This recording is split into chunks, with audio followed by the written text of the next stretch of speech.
Hai guys, Assalamualaikum warahmatullahi wabarakatuh. Perkenalkan, kami dari kelompok 5. Saya Maulida Rahmawati dan rekan saya Tidak Novia.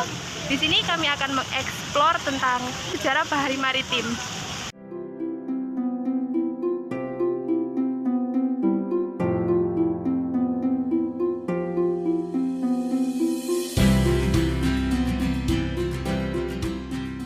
Nah, teman-teman, saat ini kita berada di depan maket kapal pemburu torpedo LYNX. Maket ini dibuat pada tahun 1935. Kapal torpedo ini termasuk dalam jenis kapal pemburu. Dioperasikan sejak tahun 1910 dan secara terus-menerus memperkuat armada Belanda di Nusantara sampai tahun 1927. Kapal pemburu torpedo LYNX dilengkapi dengan senjata peledak, meriam atau penangkis serangan udara, dan bom yang dapat diluncurkan di air untuk memusnahkan kapal selam. Kapal ini mempunyai fungsi ganda, yaitu sebagai kapal pengintai yang mempunyai ketajaman juga sebagai kapal perang pemburu yang tangguh dalam memusnahkan musuh di jalur lintas perdagangan Nusantara. Oke, kita akan menuju ke tempat selanjutnya. Sekarang kita berada di kapal Maru. Kapal ini merupakan kapal pandu sebagai kapal penunjuk jalan apabila ada kapal dagang atau kapal penumpang yang akan merapat dengan posisi berada di kiri kanan kapal besar tersebut. Kapal pandu sering disebut juga kapal kurcaci atau tongkang. Jenis kapal pandu ada dua macam. Yang pertama, kapal pandu laut adalah jenis kapal penunjuk jalan yang membawa kapal besar dari batas laut bebas ke wilayah perairan dengan posisi berada di kiri kanan kapal besar. Yang kedua, kapal pandu perairan adalah kapal penunjuk yang mengatur dan mendampingi apabila ada kapal besar, kapal dagang, atau kapal penumpang yang akan masuk atau merapat di pelabuhan dengan posisi di kiri kanan kapal besar.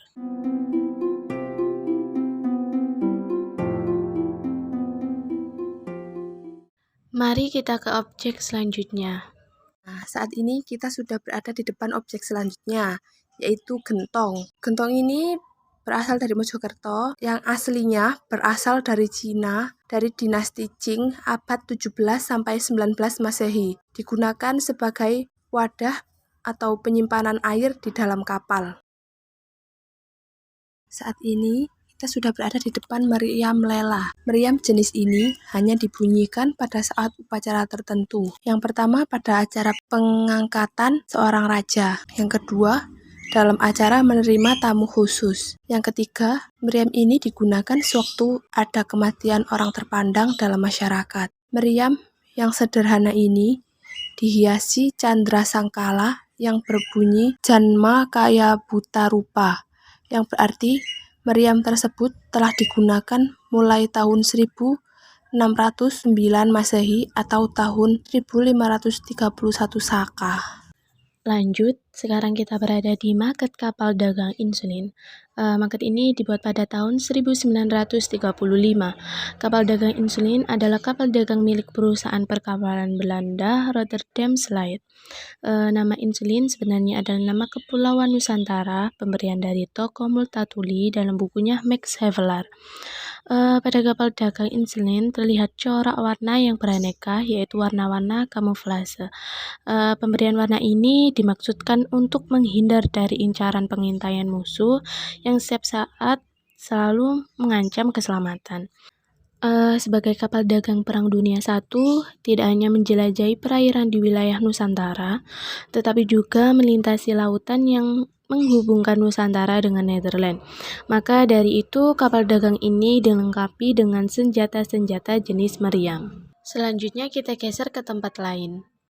Oke, sekarang kita sudah sampai di depan hiasan haluan perahu. Hiasan ini terbuat dari kayu jati yang merupakan kepala naga dan gajah atau makara binatang mitos yang menggunakan mahkota atau jamang berbelalai bertaring 4. Bagian telinga dihiasi ukiran motif bunga dan tumpal. Pada mahkota bagian belakang dihiasi motif sulur, daun, dan bunga. Binatang mitos seperti ini dianggap mempunyai kekuatan magis yang berfungsi untuk mengusir pengaruh jahat dan melindungi perahu dalam pelayaran di laut.